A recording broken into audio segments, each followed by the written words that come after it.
Welcome back to What's New. As people struggle to find work during the pandemic, many are becoming their own bosses, starting at-home businesses. Laura? That's right. Consumer investigator Danielle Serino is here with one woman who is doing better now than she was before.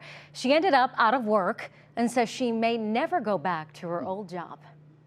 It's kind of two worlds colliding and like perfect timing for something to come to play. Perfect timing during one of the worst times in our history.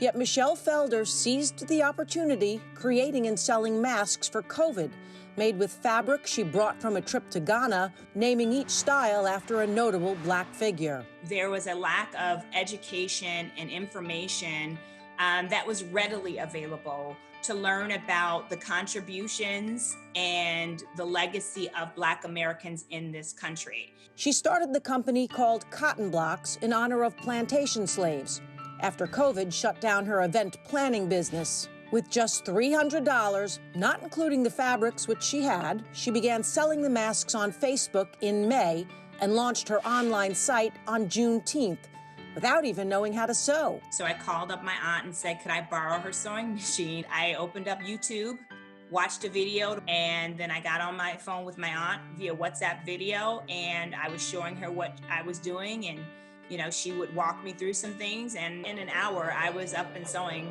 my first mask. Michelle had business skills, having run her event company for 12 years, but she also worked with the Women's Business Center of Northern Ohio. If you need business coaching, if you maybe need to see a lawyer, or you need to see a CPA, or maybe you need marketing and branding help, we're a one-stop shop for entrepreneurs. They also lend money to small businesses with a focus on minorities and women, as the founder was a Russian immigrant. She watched her father try to create the American dream, struggled. She went off to college, came back to Columbus, and she really wanted to give back to the refugee and immigrant population. As for Michelle's mask business, it won't be a bust when COVID passes, because she's expanding into T-shirts and home accessories, also showcasing Black leaders, which she anticipates will do just as well. And how is business? I think I'm up to like 780, almost 800 masks sold. And an LGBT-owned stationery and gift store just hired her to make masks for them.